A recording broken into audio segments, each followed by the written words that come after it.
আসসালামু আলাইকুম। বিএনপি সরকার যে ক্ষমতায় এসছে, সেই বিএনপির স্বাধীনতা যুদ্ধ, মুক্তিযুদ্ধ এসব ব্যাপারে বিএনপির অবস্থান কি? বিএনপি ক্ষমতায় আসার আগে বারবার বলেছে যে মুক্তিযুদ্ধই আমাদের মূল ভিত্তি। পরশুদিনও পররাষ্ট্র প্রতিমন্ত্রী বলেছেন যে আমাদের এই স্বাধীনতা যুদ্ধের গণহত্যাকে বিশ্ব স্বীকৃতির জন্য সরকার কাজ করে যাবে। এই দলের প্রতিষ্ঠাতা মুক্তিযোদ্ধা, ফলে মানুষের মধ্যে প্রত্যাশা যে বিএনপি হয়তো আওয়ামী লীগের মতো করে না হলেও বিএনপি মুক্তিযুদ্ধকে শ্রদ্ধা জানাবে। এবং তারা এখনো তো মুখে বলছেন, কোথায় কোথায় যেন খটকা লাগে।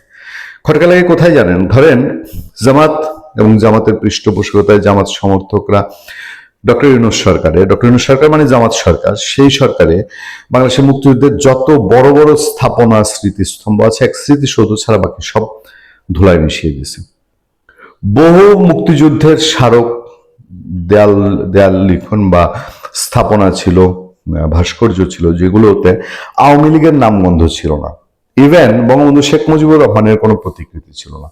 জাস্ট মুক্তিযুদ্ধের বীরশ্রেষ্ঠদের ছবি, বীরশ্রেষ্ঠদের ভাস্কর্য, মুক্তিযুদ্ধের ইতিহাস, সেগুলো লিখেছিল। সেগুলো ইউনূস আমলে একদম ধুলায় মিশিয়ে দেওয়া হয়েছে। বিএনপি ক্ষমতায় আসার পরে সেগুলো কি পুনর্নির্মাণের কোনো উদ্যোগ নিয়েছে? বিএনপি কি বলেছে যে আমাদের এই মুক্তিযুদ্ধকে এইভাবে আঘাত করা হয়েছে, আমরা সেগুলো পুনর্নির্মাণ করব? করেনি। সে সময় একটা খবর আপনারা সবাই দেখেছেন, খুব আমরা সবাই আশান্বিত হয়েছিলাম যে অন্য বছরের মতো এবারও 25 মার্চ গণহত্যা দিবসে 1 মিনিট প্রতীকী ব্ল্যাক আউট থাকবে সারা দেশে। কাল রাতের প্রথম প্রহর স্মরণ করে রাত 10টা 30 মিনিট থেকে 10টা 31 মিনিট পর্যন্ত সারা দেশে প্রতীকী ব্ল্যাক আউট পালন করা হবে। তবে কেপিআই জরুরি স্থাপনা বাংলাদেশে অবস্থিত বিদেশি মিশন এ কর্মসূচির আওতামুক্ত থাকবে।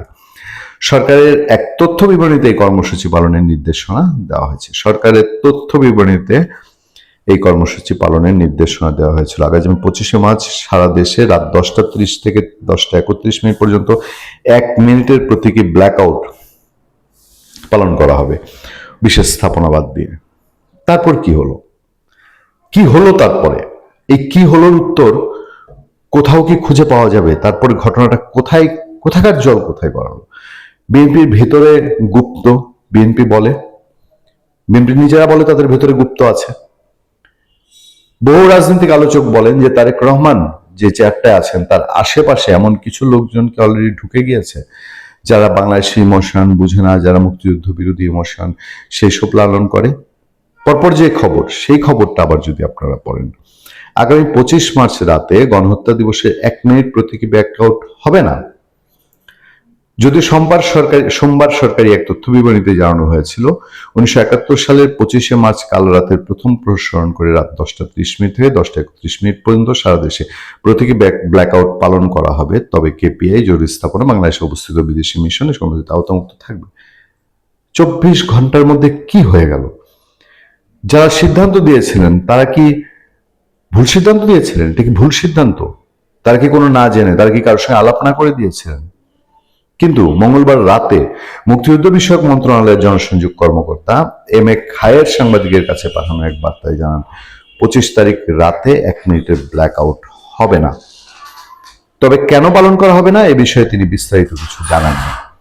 জানা যায় 1971 সালের 25 মার্চ গভীর রাতে পাকিস্তানি সেনাবাহিনী নিরীহ বাঙালি ছাত্র শিক্ষক ও পুলিশ সদস্যদের উপর অতর্কিত হামলা চালিয়ে হাজারো মানুষকে হত্যা করে। দেশের ইতিহাসে এটি কাল রাত হিসেবে পরিচিত। জাতীয় সংসদে 2017 সালের 11 মার্চ 25 মার্চকে গণহত্যা দিবস হিসেবে পালন প্রস্তাব সর্বসম্মতিক্রমে গৃহীত হয়।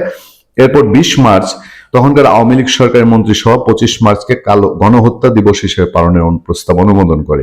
এই বছরের প্রথম ব্ল্যাকআউট কর্মসূচি পালন করা হয়।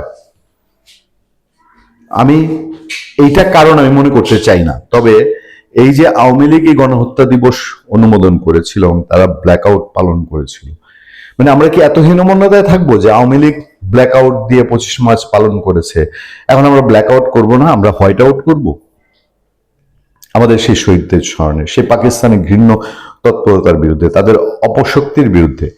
কারা এখনো যেহেতু আমরা খুব কমফোর্টেবলি আমাদের দেশে জামাত, এনসিপি তাদের সেই ইউনূস আমলে যে ক্ষমতা এক্সারসাইজ করেছে, ভোগ করেছে, সেরকমই একটা সাংঘাতিক একটা তাদের ভাইব্রেশন দেখতে পাই। যদিও জনভিত্তি জনশক্তি ও বাংলাদেশে একটা অন্যতম বড় শক্তি আওয়ামী লীগ স্ক্রিনে নাই, তাহলে তাদের যারা কোনোদিনই 25 মার্চ 26 মার্চ পালন করে না, যারা বাধ্য হয়ে এখন শুধুমাত্র বাধ্যবাধকতার কারণে শহীদ মিনারে যায়, তাদের কি কোনো প্রভাব আছে বিএনপি সরকারের এইরকম একটি সিদ্ধান্ত পরিবর্তন করার ফলে পেছনে? এই সিদ্ধান্তকে বিএনপির জন্য কোনো লস ডেকে আনতো?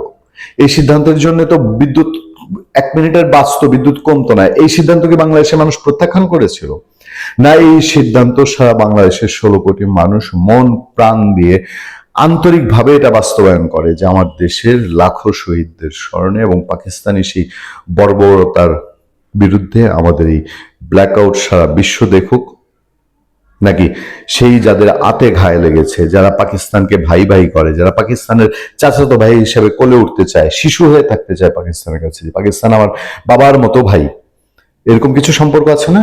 তাদের কোনো চাপ আছে, যেই চাপে এই 25 মার্চ ব্ল্যাকআউট সিদ্ধান্ত সরকার পজিটিভ সিদ্ধান্ত নিয়েও সেই সিদ্ধান্ত থেকে পিছিয়ে আসলো। ভালো থাকবেন, সুস্থ থাকবেন। আপনার সাথে আমি আতিক রহমান, পূর্ণিয়া।